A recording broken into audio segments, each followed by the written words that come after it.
Boa noite, moçada. Estamos aqui para mais uma videoaula da disciplina Legislação Tributária e Direito Empresarial da Unipac de Uberaba. Hoje começando a aula aí com uma sonzeira de fundo, escutando um Judas Priest, para a gente poder desestressar e colocar todos os demônios para fora. Pelo amor de Deus, que ano é esse? Ainda bem que a gente vai aí chegando ao final do semestre, conseguindo superar os obstáculos que se sucederam e logo, se Deus quiser, você vai ter alcançado a sua aprovação. Alguns de vocês vão ter conquistado a tão sonhada formatura, não é verdade? Vamos ficar ligados então a todas as aulas. Desde ontem a gente está falando a respeito das matérias que vão cair no provão. Na aula da semana passada a gente falou sobre tributo, origem e destinação. A gente vai voltar a falar disso na semana que vem. Essa semana eu resolvi dar uma quebradinha para a gente variar um pouco o assunto, porque aula EAD já não é fácil. Vocês são heróis e a gente que é professor tem que se reinventar todos os dias para conseguir tentar capturar a atenção de vocês. Então hoje a gente vai continuar o assunto que a gente abordou na aula de segunda-feira, que é a teoria do risco, e trata-se de um instituto relacionado à responsabilidade civil. Eu vou zerar aqui o som do nosso Judas Priest para poder estar conseguindo desenvolver até mais. Vou ter que desligar, porque mesmo com o volume zerado, o nosso toca-discos faz uma barulheira tremenda. Eu não consigo abrir mão, gente. Sou apaixonado pelas tecnologias dos anos 80. Adoro realmente ouvir e curtir meus discos de vinil. Mas vamos ao conteúdo de aula, que é o que realmente interessa para vocês. O que é responsabilidade civil, gente? Vamos pensar junto aqui. Olha, o conceito não é nada difícil de ser entendido. A responsabilidade civil, segundo a doutrina jurídica, é o dever que aquela pessoa que causa um malefício tem de reparar os danos que ela provocou pelas suas ações ou pelas suas omissões e que alcançaram a terceiros. A partir do momento em que ela indeniza, fica restaurado o equilíbrio antes do evento, o chamado statu quo ante, do latim, o estado anterior. Direito realmente tem umas expressões que não é moleza não, mas vou contar um segredo para vocês.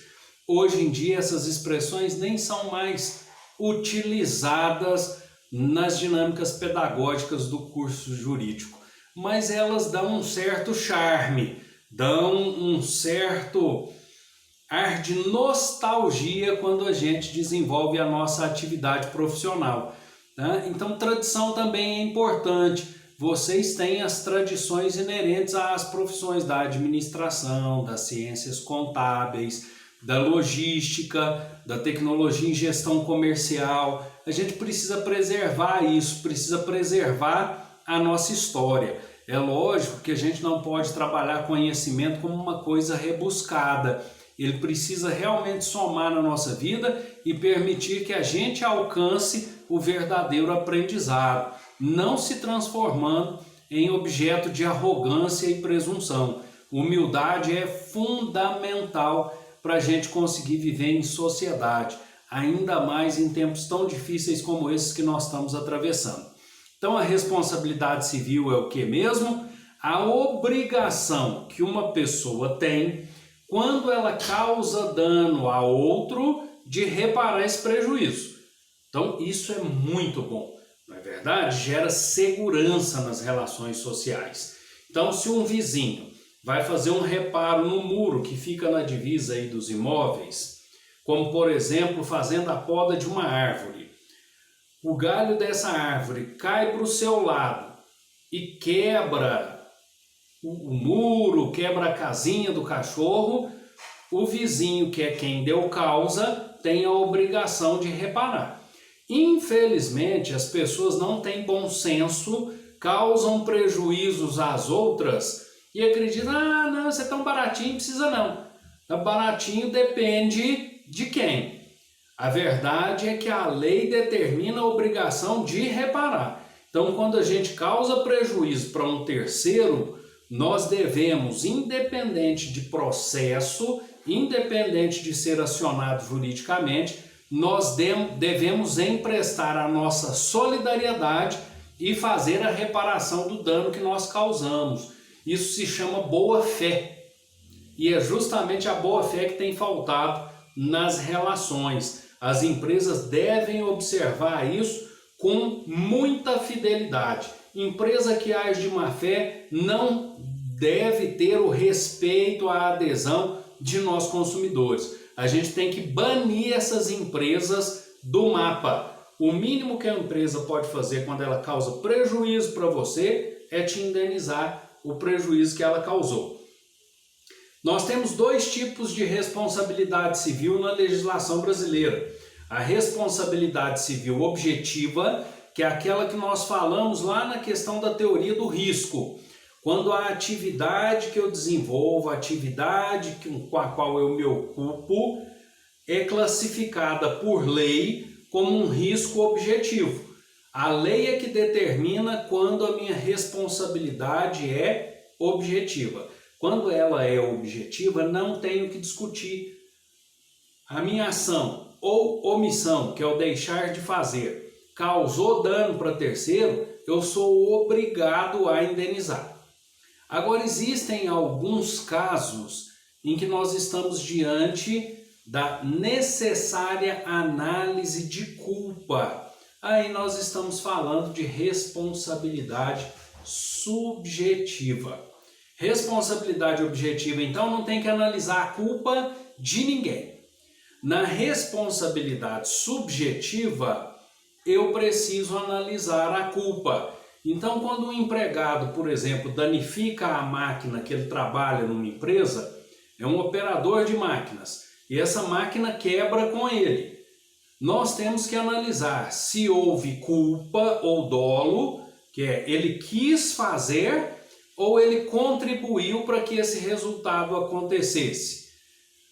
Precisa aferir a responsabilidade subjetiva para que o patrão tenha meios de judicialmente acioná-lo, a não ser que a possibilidade de responsabilização esteja prevista em contrato, que é a chamada responsabilidade civil contratual.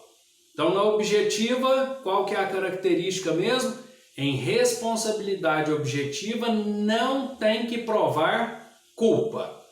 Na responsabilidade subjetiva, a indenização depende da comprovação de culpa. Moleza, não é não? Dica mais que dada, aquela que você anota para não esquecer mais. Responsabilidade civil contratual e extracontratual. Na responsabilidade civil contratual, como o próprio nome já diz, eu tenho um contrato que foi celebrado entre as partes e a responsabilidade pelo dano está prevista no contrato. Ela acontece em decorrência da quebra de alguma obrigação contratual e essa obrigação gera o dano. Enquanto isso, na extracontratual, que também tem um nome complicado, se você quiser, responsabilidade civil aquiliana, é sinônimo de responsabilidade civil extracontratual. Ela tem por base os deveres que são originados a partir de uma lei ou do conjunto disposto do ordenamento jurídico. Essa responsabilidade não está num contrato, a própria lei a prevê. Então, a responsabilidade objetiva é uma forma de responsabilidade extracontratual. Por quê? Porque ela decorre de previsão legal. Ela não tem que estar consignada em um contrato para ser configurada. Pegou a dica? Na responsabilidade contratual, eu tenho um desrespeito a uma cláusula, a uma regra do contrato que gera o prejuízo. Na responsabilidade civil extracontratual, o dever de indenização decorre de previsão legal, não precisa estar consignada em um contrato celebrado entre as partes. Eu tenho também a responsabilidade civil pré-contratual. O contrato, como todos nós sabemos, ele resulta da manifestação de vontade de duas partes. Eu tenho uma proposta e, de forma consequente, eu tenho o quê? Preciso da adesão, eu preciso da aceitação da proposta que foi feita. A primeira é chamada também de oferta, e aí vem os nomes difíceis. Policitação ou oblação, mas isso só para fins de enriquecimento, tá, gente? Não vou cobrar isso não. Então tenho proposta e aceitação. Desde que seja séria e consciente, quando eu faço uma proposta a alguém, como por exemplo, te vendo a minha casa por tanto. Se essa proposta for séria, ela me vincula à obrigação da venda. Uma vez aceita, eu não posso recuar, fui eu que propus e fiz de forma consciente. Se eu desistir e a minha desistência dessa venda da casa gerar prejuízo para a outra parte, configura-se ali a responsabilidade civil pré-contratual. Tá vendo? O direito brasileiro é muito rico. Ele busca dar soluções para que ocorra a harmonização social. Quem dera todos os brasileiros respeitassem um pouco mais a legislação, não é verdade?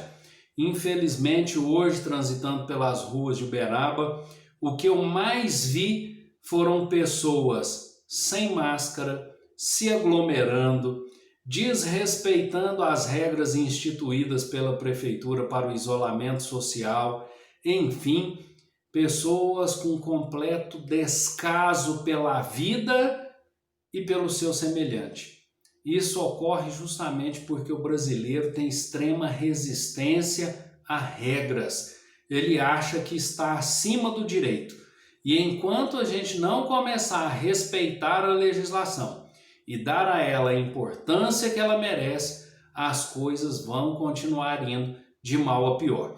Vamos torcer para essa pandemia passar, para no segundo semestre a gente ter um pouquinho mais de paz e tranquilidade nas nossas vidas, mas parece que não vai ser fácil não, porque nem as nossas autoridades maiores contribuem para que esse cenário mude, não é verdade?